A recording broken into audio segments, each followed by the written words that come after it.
Crónica número 4 sobre la marcha virtual de la desbandada por la carretera de la muerte desde Málaga a Almería. La cuarta marcha de la desbandada se desarrolla desde Almuñécar hasta Motril. Cada año se suman más personas procedentes de otros lugares de España, incluso de otros países. Algunos son descendientes de quienes vivieron la desbandada. Otras cuentan sus propias tragedias vividas frente a la barbarie fascista. Este último caso es el de una compañera valenciana, de Sátiva, que se sumó a la marcha de la desbandada para denunciar los crímenes del fascismo en su tierra. Su relato fue el siguiente. El 12 de febrero de 1939, un grupo de 5 bombarderos Savovia Marchetti SM-79 del 27 Grupo de la Aviación Legionaria Italiana procedente de Palma de Mallorca despegaron con destino a Sátiva, en la retaguardia republicana. El día era claro y la visibilidad perfecta. Hacia las 11:30 de la mañana los bombarderos se acercaron a la estación ferroviaria, donde en ese momento había presentes en los andenes personal ferroviario, mujeres y niños, familiares y amigos. El tren acababa de llegar. En ese momento los aviones arrojaron su carga, unas 20 bombas de 250 kilos. Cayeron en la estación y alrededores. No había baterías antiaéreas y el ataque cogió totalmente por sorpresa a los habitantes de Sátiva, dando poco tiempo para que la población pudiera refugiarse. En poco tiempo las explosiones de las bombas convirtieron todo en destrucción, desesperación, gritos, llantos y sangre. Montones de cuerpos de seres humanos mutilados y sin vida. Los cadáveres, la mayoría irreconocibles, quedaron en el suelo de la estación. Con respecto a descendientes de la desbandada, en esta etapa tenemos dos casos significativos. El primero es del francés Yves Almellones. Él nació en Francia, pero sus abuelos, por parte materna y paterna, hicieron la desbandada. Los paternos cruzaron el Guadalfeo, pero los maternos, ante la dificultad de cruzar el río y ante la propaganda de que quien no tuviera delitos de sangre no tenía nada que temer de las tropas fascistas, decidieron volver a Málaga, donde su abuelo, como otros muchos que volvieron, fue fusilado. Sin embargo, Yves no conocía la historia de su familia, que como tantas otras prefirió sepultar el horror en el olvido. Quiso el destino que conociera a Isabel, una compañera que ha participado en 2 marchas y con quien entabló una relación sentimental, coincidiendo en unas vacaciones.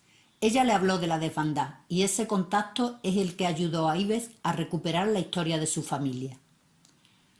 Otra historia es la de Nacho, un compañero vasco de Vitoria, que participó en la desbandada acompañando a un tío suyo.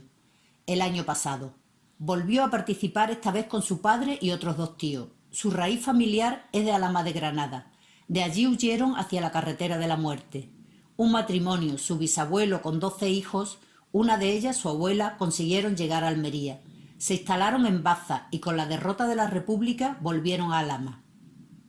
El hombre que sería su abuelo salió de la cárcel a principios de los 40.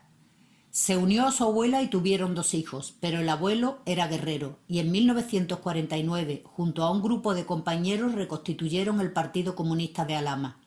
En la reunión debió de haber algún confidente, ya que la Guardia Civil al día siguiente intentó detener a todos los del grupo, aunque algunos consiguieron huir al monte y se unieron al maquis, entre ellos el abuelo de Nacho. Un año más tarde, en 1950, murió en combate contra las fuerzas franquistas. La abuela de Nacho fue detenida en 1953. Estuvo un año presa y al salir en 1954 se marchó al País Vasco con sus 2 hijos. Allí se volvió a casar y tuvo otros 4 hijos.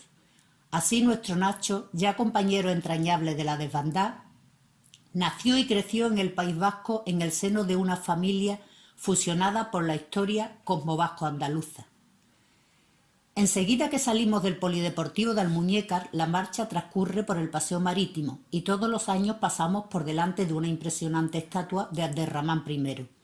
Él fue el único príncipe árabe omeya que salvó la vida en un golpe de estado en el califato que gobernaba el mundo árabe desde Damasco. Lo salvaron y lo ayudaron a huir el grupo de bereberes que formaban parte de su entorno familiar. Los bereberes, o amasín, nuestros vecinos de la orilla de enfrente, son los pueblos originarios que habitaban toda la costa desde Canarias hasta el occidente de Egipto y es que su madre era Amasín. Ellos no son árabes y forman grupos étnicos potentes que están reclamando el uso de su lengua y de sus costumbres, tanto en Marruecos como en Argelia. Abderramán, como dice la copla, era alto y rubio, como la cerveza.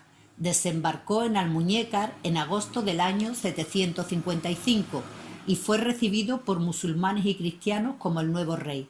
Proclamó el primer emirato del Al-Ándalus, que no hay que confundir con Andalucía, ya que ocupó toda la península ibérica, excepto Asturias, Cantabria y Euskadi. Al-Ándalus se convirtió en referente mundial de la cultura y la ciencia, pero dentro de la miopía del franquismo y el integrismo católico de las dinastías españolas, Austria y Borbones, está el de no reconocer que España fue durante bastantes siglos un país mayoritariamente musulmán y de lengua árabe. En vez de reconocer la aportación al mundo occidental y a la humanidad que significó Al-Ándalus y que nos dejó un gran legado en la lengua española, lo consideramos como algo ajeno y extraño al concepto de España. La primera parada para la memoria histórica ha sido al final del paseo marítimo de la playa Velilla de Almuñécar. Subiendo un paseo muy empinado se llega a un parque donde hay una placa de recuerdo de las víctimas de la desbandada y de la dictadura franquista, ya que era el lugar habitual donde las fuerzas fascistas fusilaban a la gente. Un concejal de Izquierda Unida de la localidad ha leído un comunicado y ha depositado un ramo de flores junto a la placa. La ofrenda de flores fue una iniciativa de un matrimonio inglés que reside en Almuñécar. Debido a la avanzada edad del matrimonio y a la dificultad de acceder al parque, los grupos municipales de izquierda han continuado con la tradición de la ofrenda floral. La entrada en Salobreña después de dejar atrás Almuñécar es siempre muy emocionante. A la columna de la desbandada se une una columna de Motril, que organizada por la Asociación Memorialista 14 de Abril lleva muchos años rememorando la desbandada, en la costa de Granada, y organizando eventos e investigando para la memoria histórica. Recuerdo en esas llegadas emotivas en el paseo marítimo de Salobreña a un hombre mayor, alto, espigado, con rostro de pescador labrado por el sol. Se me acercó, creí que me iba a preguntar por la marcha, pero tenía el tema muy claro. No me dijo nada, cogió la bandera republicana que siempre llevo conmigo, la besó sin decirme nada, pero con los ojos llenos de gratitud. El más sentido homenaje a quienes sufrieron las calamidades de la desbandada en 1937 lo hacemos en la desembocadura del río Guadalfeo, ya en término municipal de Motril, donde tanta gente murió ahogada. El 10 de febrero de 1937 llovía. La gente seguía huyendo desesperada de los aviones italianos y los bombardeos de los acorazados franquistas. Cruzar el río Guadalfeo era ya casi llegar a la ciudad de Motril, donde se creía que había resistencia republicana frente al avance fascista. El río, que no llevaba mucha agua, de pronto bajó con una tromba que ahogó a mucha gente y que después imposibilitó el paso de miles de personas, ya que el puente de hierro existente había sido volado para evitar el avance de los tanques italianos y se había construido una pasarela de madera más arriba del cauce, a todas las luces insuficiente para la gran marea humana que se avecinaba. En el recuerdo oral de muchas de las personas que consiguieron atravesar el río se habla de que los fascistas bombardearon una presa que produjo la tromba de agua, pero en honor a la verdad los historiadores han establecido que no existía tal presa y que el torrente de agua se produjo por la propia lluvia que produce grandes torrentes monte abajo, un fenómeno muy corriente en esta parte del Mediterráneo. Habitualmente en este homenaje participan representantes institucionales y de partidos de izquierda, pero también personas que hicieron la desbandada siendo niños. Es el caso de Carmen, una mujer de 91 años sobreviviente de la desbandada, que logró pasar el puente antes de que lo volaran y que ha contado algunos de sus recuerdos más dolorosos, entre ellos cómo estando ya en Motril sus padres le mandaron a llenar un botijo de agua a la fuente. Ella se negó porque estaba muy cansada, había perdido un zapato y tenía los pies muy doloridos. Entonces un hermano mayor y otra más pequeña se ofrecieron para ir. La aviación volvió a bombardear. Era ya casi de noche y la gente huyó desvaporida. Los niños no aparecieron y al clarear el día los encontraron cerca de la fuente debajo de otros muchos cadáveres. Posteriormente, 3 niñas que iban en su grupo cayeron en una balsa de Alperchín, líquido de desecho de la molienda de aceitunas, 2 de las cuales fueron rescatadas con vida, no así la tercera, prima de Carmen, que murió ahogada. Carmen finalmente se instaló en Cataluña, donde vive ahora con su familia y desde donde ha venido para acompañar a la desbandada en varios de los actos que hemos celebrado. Su hija Marmen colabora con entusiasmo con las actividades de la desbandada, difundiéndola en Cataluña.